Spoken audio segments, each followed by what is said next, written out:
अस्सलाम वालेकुम। मैंने कैसे आप लोग, उम्मीद करता हूँ हम सब लोग खैरियत से। हमने टॉपिक सिंपल हार्मोनिक मोशन को स्टार्ट किया हुआ था। इसके हमने 3 केसेस को डिस्कस कर लिया था।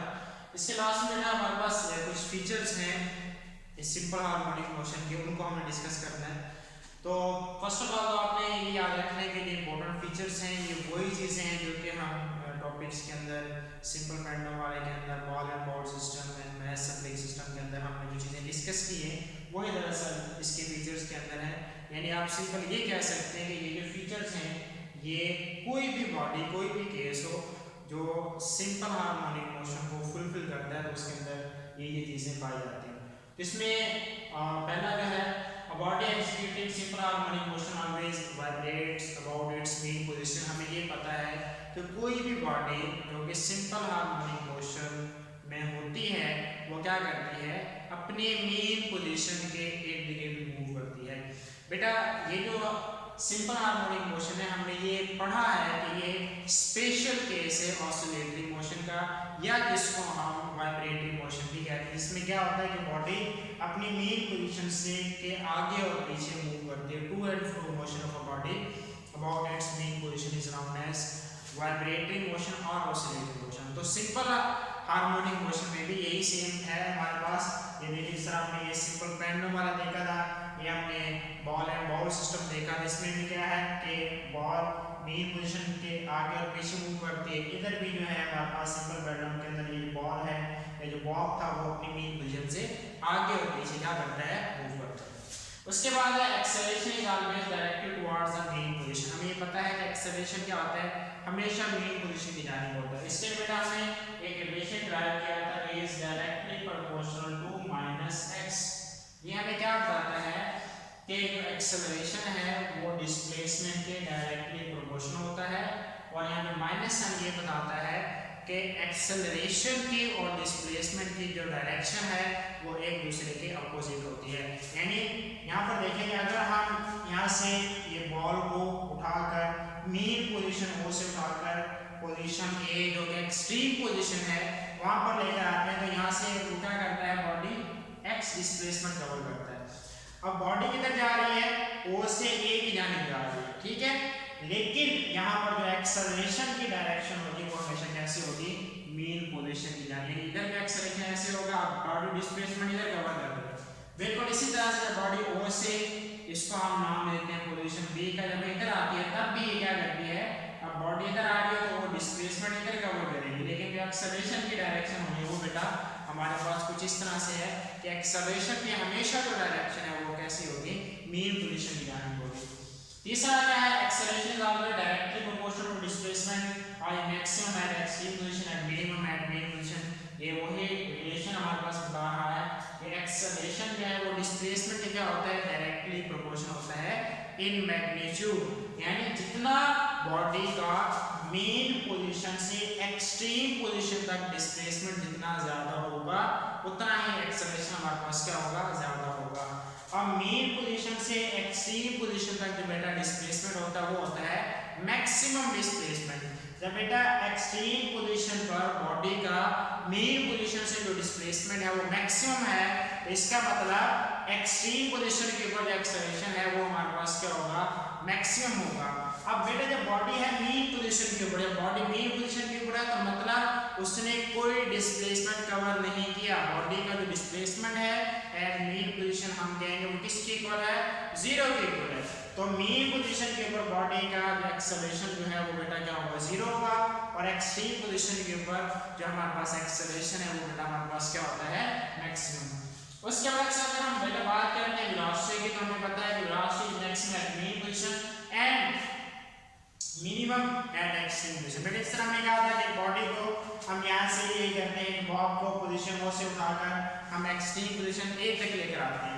अब बेटा जैसे बॉडी को यहाँ से रिलीज करेंगे तो बॉडी ने कैसे मूव करना है, ए से ओ की जानिब आना है। जब बेटा बॉडी ए से ओ की जानिब आएगी तो यहाँ पर उसकी वेलोसिटी क्या है, मिनिमम। अब जैसे जैसे बॉडी मेन पोजीशन की जानिब आती जाएगी वेलोसिटी क्या होगी, मैक्सिमम। इसी तरह जब बॉडी ओ से बी की जानिब जाएगी, जैसे जैसे बॉडी मेन पोजीशन से एक्सट्रीम पोजीशन की जानिब जाएगी तो वो स्लो डाउन होती जाएगी, उसकी वेलोसिटी क्या होती जाएगी, डिक्रीज होती जाएगी और एक्सट्रीम पोजीशन के ऊपर जाकर बॉडी ने स्टॉप करना है, तो वहां पर जाकर एक्सट्रीम पोजीशन के ऊपर जो वेलोसिटी है वो क्या हो जाएगी, मिनिमम, या हम इसको जीरो भी कंसीडर कर सकते हैं। तो वेलोसिटी हमेशा मीन पोजीशन के ऊपर मैक्सिमम होती है और एक्सट्रीम पोजीशन के ऊपर होती है मिनिमम। उसके बाद बेटा कुछ इंपॉर्टेंट टर्मिनोलॉजीज हैं सिंपल हार्मोनिक मोशन से रिलेटेड, ये बहुत इंपॉर्टेंट है पेपर पॉइंट ऑफ व्यू के हिसाब से, अक्सर ये शॉर्ट क्वेश्चन के अंदर पूछी जाती हैं। इसमें पहले हमारे पास है वाइब्रेशन। वाइब्रेशन को सादा जुबान के अंदर हम एक चक्कर भी कह सकते हैं, ठीक है, मुकम्मल चक्कर इसे कहते हैं। One complete round trip of vibrating body और मीन पोजीशन, कि बॉडी का अपनी मीन पोजीशन के इर्द गिर्द जो एक मुकम्मल चक्कर बनता है, जो एक साइकिल बनता है, जो एक राउंड ट्रिप बनता है, उसको हम नाम देते हैं वाइब्रेशन का। जब बॉडी हम ये कहते हैं कि यहाँ से इधर गई है, फिर दोबारा इधर से इधर गई है, फिर जब उसने अपने एक चक्कर मुकम्मल किया है, तो उसको हम बेटा हम नाम देते हैं वाइब्रेशन का। उसके बाद बेटा सेकंड है हमारे पास टाइम पीरियड। अब देखिए टाइम, वो एक सिंपल हम टाइम को डिस्कस करते हैं, यहाँ पे टाइम पीरियड आ रहा है, ठीक है। अब ये टाइम पीरियड हमने स्पेसिफिक टाइम के लिए हम इसको लेते हैं, यानी यहाँ पर हम ये कह सकते हैं कि हमने टाइम को स्पेसिफाई कर दिया है, किस चीज के लिए, time taken by vibrating body to complete one vibration, कि एक वाइब्रेशन को, एक चक्कर को मुकम्मल करने के लिए बॉडी को जितना टाइम चाहिए होता है बेटा हम उसे कहते हैं time period. Time taken by vibrating body to complete one vibration is known as time period, ठीक है जी। उसके बाद है फ्रीक्वेंसी। अब बेटा फ्रीक्वेंसी क्या है, अब यहाँ पर हम ये कहते हैं जिस तरह ये बॉडी को हम यहाँ से रिलीज करते हैं पॉइंट ए से, तो बॉडी क्या करती है, मूव करती है, वो इधर से इधर आएगी, फिर इधर से इधर आएगी, जिस तरह वो उसकी जो टू एंड फ्रो मोशन है वो क्या रहेगी, कंटिन्यू रहेगी।